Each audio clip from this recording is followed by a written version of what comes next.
Hello and welcome. My name is Meepless, she, they, and this is Literally Graphic. And today we are doing an inadvertent first impressions look at I Hear the Sunspots by Yuki Fumino. I had randomly thought to actually mention the translator because I almost never do, and that's not great. But then I couldn't find them.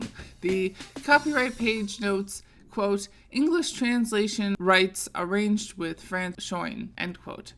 The version that I read was published by One Piece Books in 2014. According to Goodreads, Yuki Fumino also writes under the name Yuki Akanada, the former writing BL and the latter writing Josei romance. Or at least that's the impression Goodreads gave me. My initial Googling didn't really turn up that much. Before looking at Goodreads, I also had some confusion about the order and series or not series nature of this book. Apparently, this is the first volume of sorts and is followed by I Hear the Sunspot, Theory of Happiness, and then I Hear the Sunspot, Limit, volumes 1 and 2. At least so far. The last volume was published last year, so there could be more in the works. Content notes for ableism. The keywords that came to mind are all pretty obvious, but high school, romance, BL, and character is losing their hearing. As far as plot synopsis, we are mostly following Taichi, who has grown up with his grandfather after his parents divorced and remarried, after he meets Kohei, a fellow student who finds himself isolated from most people because he's hard of hearing. Taichi ends up becoming a note-taker for Kohei in exchange for lunches. Feelings develop even as life seems to be pulling them apart. On the simpler side, Fumino's artwork was not minimalistic. Focused, she communicates a lot visually. That said, I found some of the conversations a bit confusing.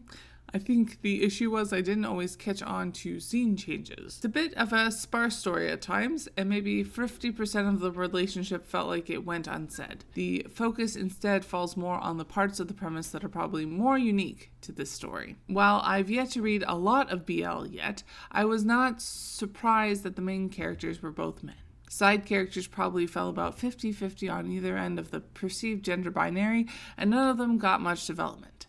Similarly, people read BL for gay romance. That said, as I mentioned, and some others have already noted, it's very light on the romance. The back synopsis describes the relationship as, quote, more than friends, less than lovers.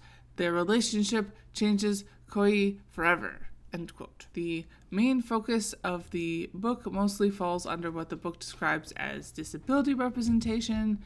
That said, I would like to note that at least over here in so-called North America, my perception is that a pretty good chunk of people who are hard of hearing or deaf do not identify as disabled, but more as a separate culture and way of being. That said, I'm an outsider to this community. I was able to track down one review by someone who is hard of hearing over on Anime Feminist, and I would highly recommend you go check it out.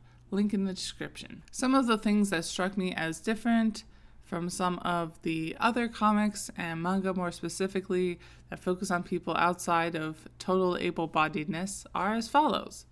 First, I felt like the tone of the premise struck a really great balance between informational and story.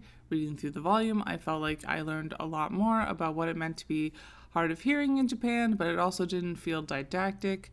I especially appreciated how Kohei's experience is fleshed out by Fumino taking on cliches and ableism pretty head-on. A good example is after Kohei's teacher tells his hearing classmates about Kohei's loss of hearing, one of his female classmates wants to help him take out the trash, which obviously is not something that he needs any help with. Another girl seems to fall in love with Kohei just because she reads a book about a romance between a hearing woman and a deaf man.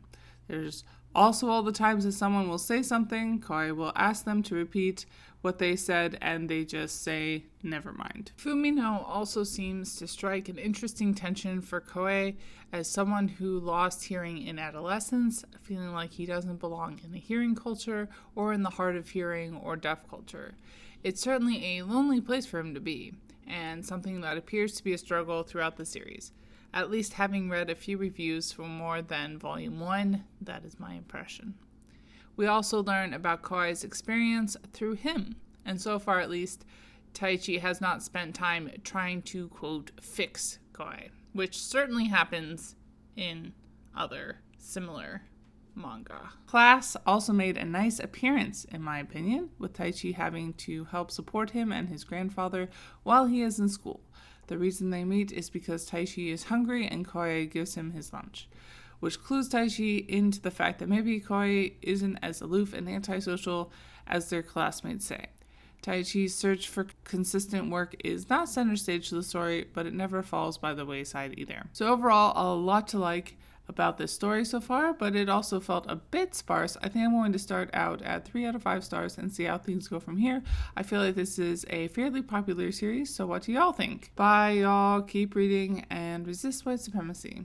And Literally Graphic is created on land that should be given back to the traditional landholders, which in this case is, to my knowledge, the Mississaugas of the Credit First Nation, an Anishinaabe people, the Haudenosaunee Confederacy, and the Huron-Wendat Nation.